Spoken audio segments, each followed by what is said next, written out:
Shalom Aleichem, everyone. We're continuing Hachseg's learning of the Pele Yoetz. Still in the chapter of Dibor, day number 188. And he writes more Isurim, other things that we're not allowed to say. Asa lo hainois Yisrael b'dvarim, you're not allowed to insult another Jew with your words. Danalitein sar b'dvarim, which means to cause them pain with your words. The Rabbi said in Zichron Aruch, Azal teach us, Kol ha'sha'arim ninalu, all of the gates are closed, locked, chutz mishai oinah, besides the gates of oinah, of insulting and doing things and wronging a person. V'nifra yidei HaKadosh Baruch Hu atzma, HaKadosh Baruch Hu himself is the one that will exact retribution. Shal paranos yoser chazak, the punishments are very severe. Ubefrat einasa ishtoi va'aniyim merudim, all the more so, or specifically, the insults and the pain that you cause to your wife, and to downtrodden aniyim, poor people, since that it's very easy to make them cry, paranos einasam kroiva, the punishments that you're going to receive for the insults that you hurl at them is very close by. Rachmana litzlan, Hashem should save us, which means you have to be very careful. The people that are sensitive, you have to be sensitive in general. You cannot insult people, but those that are going to be insulted much easier, you're playing with fire if you're not careful. Many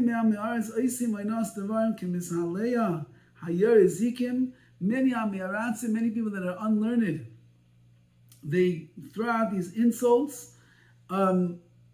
They throw out these insults over here like firebrands in order to be able to bring about more jokes and laughter and silliness between them. Hashem HaTov Yechaper Ba'ara Kodesh Baruch Hu is so good. He should have mercy on such people. He should be mechaper. He should forgive them for their sins. Says the Pele Yoetz, be careful what comes out of your mouth. You can insult a person. You have to be very, very sensitive and very careful, very understanding of what you are saying to make sure you don't do this. Also, you're not allowed to laugh and scoff at the words of the Chachamim. The Gemara tells us that somebody who disgraces the words of the Chachamim, Chazal, his punishment in the world to come will be that he will be boiled in excrement. It's not a very pleasant experience for a person, but that is what they deserve for scoffing and making fun of the words of the Chachamim, whose words are the Misor that we have from Har Sinai. So too, if you tease and make jokes about those people that are doing mitzvahs, you are like an armed bandit, standing by the crossroads on the middle of the way. And in the hands, so to speak, of those that are coming along the way, there's a gift, a mincha, an offering that they're offering to the king. Shavadai ben Mabes, who certainly says the Pele Yoetz over here, you are creating death. What does that mean? Because if you will be abandoned on the road, and there's people coming with their mincha offering, their offering to the king, and you are standing there and you always steal from the people that are coming, so what's going to happen? Other people are not going to want to come to bring their offering to the king because they know if I do go down that road, so this armed bandit is there, he's going to get me, and who knows, he's going to steal my stuff, he's going to cause violence. I don't want to go through that. And therefore, someone who laughs at those people that do mitzvahs, you are causing the same thing. Other people will come around and say, why would I want to do a mitzvah? This guy's going to laugh at me. He's going to make fun of me. You diminish, you demoralize the koyach of the mitzvahs, and you cause other people not to. Therefore, there should not be people like this in Klal Yisrael, meaning don't do such things. Also, you're not allowed to give out your hands, stick out your hands to poishim, to sinners. And included in this is a person who says that which is bad is good. A moida sheker is someone who says that sheker, no, there's nothing wrong with moida al sheker. He agrees to the sheker, ve'ala avo, to the sin. A meid eid sheker, or he gives false testimony. All these things you have to be very careful. You're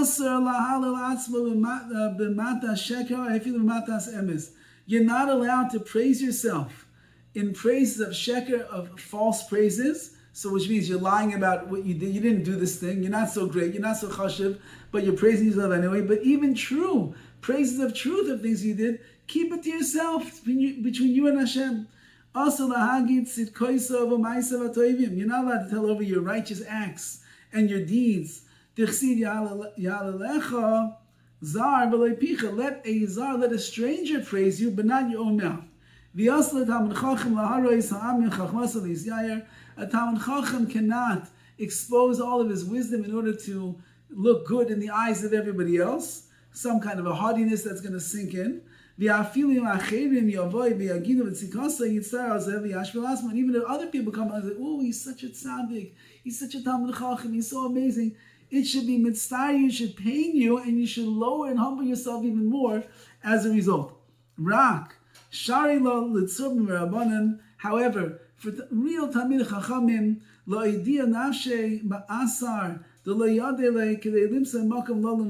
you're a real Talmid Chacham and you're traveling to a place where nobody knows who you are, and if they would know what a big Talmid Chacham you are, it would gain you prestige, and they'll invite you to their house and for a meal and for a Shabbos and the like. Again, it was the olden days, much more difficult to get around. You'd be allowed to say over what you know. In that way, it will help you to be able to be housed and hosted in the right way. But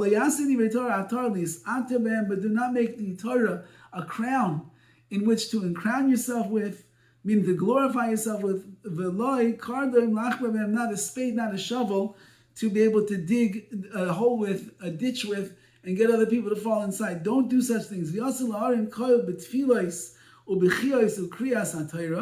A person should not raise their voice too much during davening. Oh, Yashem, you look like you're some kind of a comedian over here. You just daven peacefully. Don't scream out too loud in davening. It's going to look like you're doing it for gaiva, for hardy reasons. Or b'chiyos, you cry a lot during, maybe when you're saying your confessional on Yom Kippur, or another day that you're doing tshuva on a fast day or something like that, and you're crying and crying and heaving, and people say, "What, this guy, who's he kidding over here? He's not really such a crier like that. He's putting on a show. It's not going to look good." Ukriyas HaTorah, and even if you're laning from the Torah, you're reading it, and you lane very, very loud, as if you're like the voice of HaKadosh Baruch Hu Har Sinai, the Ika Mishum, there's arrogance involved in there, and therefore don't do such things. Magab B'Tfilas Shmoneh Esrei, Shavu, even in the Shmoneh Esrei, when a person is davening to themselves, Hamashmiya Kol Ha'izeh Miktane Amana, someone who raises the halacha is that you should say only loud enough that you can hear it in your ears. If you daven Shmoneh Esrei very loud, and people can hear what you're saying, so it looks like you're a small man of faith. Why? Because you think that Hashem cannot hear you. When you're whispering, you have to say things loud so Hashem can hear. And someone who raises their voice very loud, they must be from amongst the false prophets, because apparently the prophets, the Avodah Zarniks, those that worship idols, they raised their voice very loud when they would call out to their gods. Somebody who argues on his Rabbi. Is like someone that is arguing on the Shechina itself. The Rebbe is the conduit of the Shechina. Your Rebbe is teaching you Gemara, he's teaching you Chumash, he's teaching you Halacha, he's the conduit of the Shechina. You argue on him, you're arguing on the Shechina. HaMizrayim al Rabbi, and someone who complains against his Rebbe, K'Mizrayim al Shechina, he's like he's complaining about the Shechina. HaMevazet Talmid Chacham b'dvarim, somebody who embarrasses a Talmid Chacham, a scholar, a Torah scholar with words, Chayev Nidu, he deserves Nidu to be excommunicated. What's the minimum over here of called embarrassing and shaming Talmid Chachamim? Those rabbis, what do they know? That alone already is enough to deserve excommunication. Imagine even worse, the person says, not nice, that drasha was hard. Did you hear what he had to say? This rabbi comes along and he says this, and the Rosh Hashiva, and the Mashgiach. When you do those things, Rachmana litzlan, you are just putting yourself into such a bad place. Someone who glorifies himself with the downfall and the disgrace of his friend. You have no portion waiting for you in the world to come. You're going to benefit from somebody else's downfall, from somebody else's disgrace. You're going to benefit. Chas v'shalom. He has no chazaka, meaning it's very unlikely that such a person will do tshuva. Why? He thinks I didn't do anything wrong. This guy ended up being disgraced, so I'm going to benefit over there somehow, in shape and form. I didn't do anything wrong. No, but it's a very severe sin to use, to glorify yourself through the downfall and the mistakes and the disgrace of somebody else, and therefore be careful. There is an ancient cherem, an excommunication that is in place for someone that says bad things about the Mason, about those that are dead. Someone who reveals somebody else's secret. He's like an Oived Avodah, like serving our idols. He doesn't believe it. You don't believe it. The secret between you and this person. And HaKadosh Baruch Hu doesn't want you to reveal that. So if you go and you reveal it, it shows you must believe in other gods. And anything that someone did not say to you, it's not saying to you that you're allowed to say.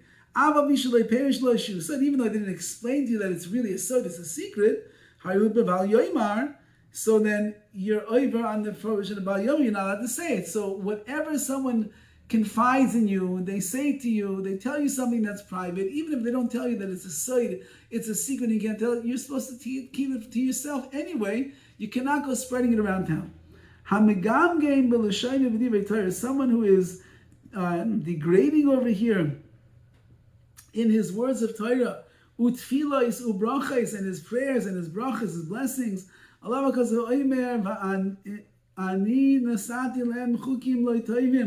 I gave them mitzvahs that are not good, and mishpatim, laws that they're not going to live in.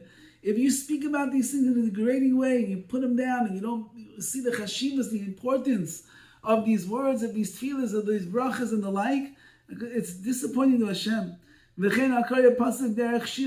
So too, difficult one over here. If you say over the words in a pasuk, in a shir, in a song, and an instrumental type of music and the like, the Torah sits in sackcloth. And says, before Hashem, your children have made me like a song. How can they do such a thing? I'm not music, I'm the Torah. How can you do such a thing? Maybe if you take a pasuk from Tehillim and you make a song or some kind of music out of it, maybe there it's not going to be a problem. She'ikara and the shiros and zmiros, because the Tehillim anyway are all songs and praise to Hashem. So therefore you will be able to use it for the sake of a song. V'davka l'shem shamayim, but that's only if you do it for the sake of heaven. V'loy derech is askus, or derech schok, but not if you're doing it some kind of haphazard way over here, or you're doing it derech schok, you're doing it for a joke and to get laughter. There you cannot do such a thing. So music, over here according to Pele Yoetz, it's very difficult. It's going to knock out almost 99% of all of the songs that are out on the top charts today. If you're using psukim from anywhere in Tanakh for the sake of just making music, maybe that would be a problem. There are those that are machmir on such things and don't really listen to the music of today. We have a lot of kulas that we rely upon. We try to do it more l'shem shamayim. We try to inspire and elevate people. We live in a generation of fragility. We need the music to keep us pumping and keep us going and keep us happy and the like. And try your best to choose the music, the shira and the zimra that is going to be elevating and not chalila, something that is going to be really denigrating in the eyes of Hashem. All the best.